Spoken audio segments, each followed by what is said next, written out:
Hey everybody, what is up? Welcome back to Final Trade. Man, look at this. I put this poll up on YouTube a couple days ago and 98 votes. Is that scientific? Maybe. But interesting results. Have you bought any Crimson Vow to keep sealed for the long term? 63% of people say, "Oh goodness, no." Man, I knew the attitude was negative. I would not have guessed it was this negative. And we're eventually going to get to a point where Watsy will admit, okay, Crimson Vow is just not well received. It's not worth reprinting, and it won't get reprinted. There will be less Crimson Vow in existence going forward long term than other sets.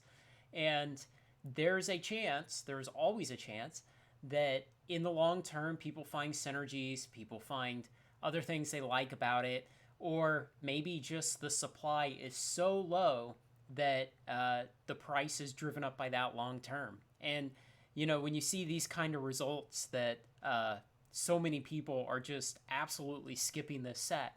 Now, obviously, I don't know what self-selecting group of people who become my subscribers to start with so that they can see these polls, and then the self-selecting group amongst them who decide to actually click on them and answer the poll.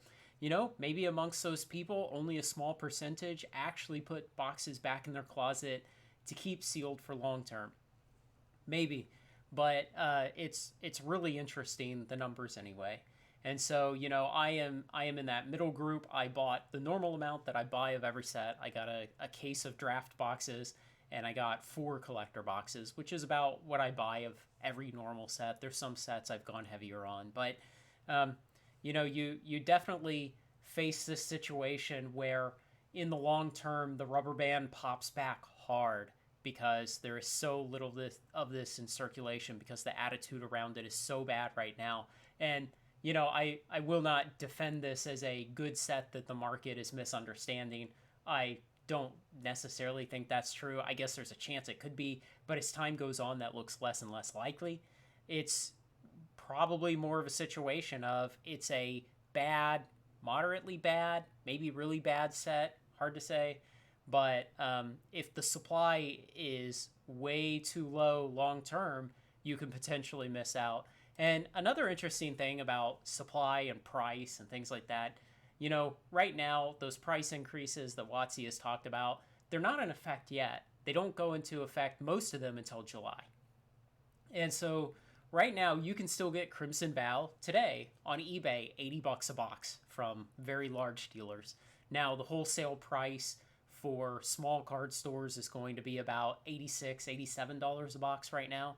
So these are big card stores who have huge economies of scale because of the number of boxes they move. They have very efficient operations.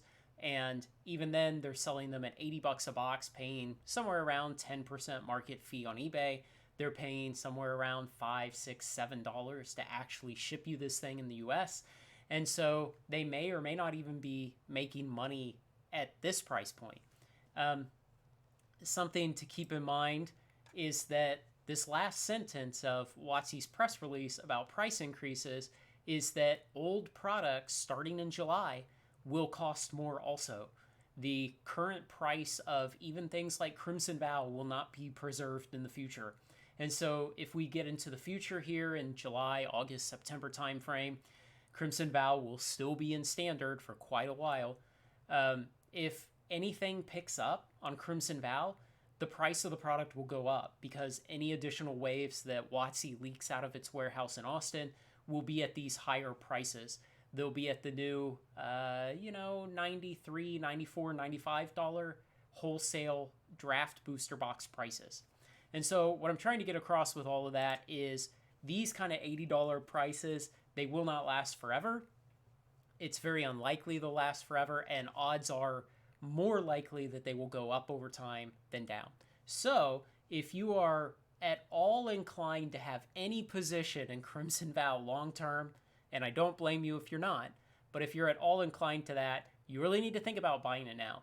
And there will be a substitution effect that happens in the market as these price increases go into effect in June, July, August timeframe.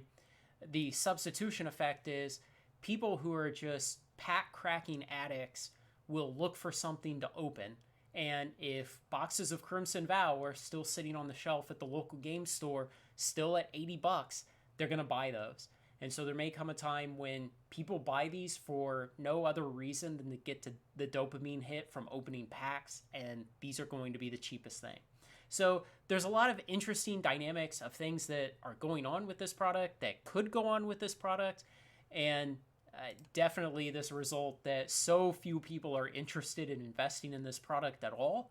I have a lot more poll ideas I'm going to run to try to get some different data and kind of be able to normalize these data by maybe how many of my viewers actually buy product to put back in the closet. But, this definitely creates a situation where even though Crimson Vow is probably a bad product, the rubber band could pop back hard and it could see rapid appreciation, especially once it's out of standard. So let me know what you think. I'm not saying you should go out and buy a ton of this. I'm not saying you should have a huge position. I'm not even saying most of you should have a position equal to your standard position size for any standard set. I have that, but I'm not saying you should. I'm just saying that a lot more of this 63% that says, oh goodness, no, I'm not buying any of that, should probably be in this second category of having just a little bit. I think that's probably where the risk profile lines up well for most people.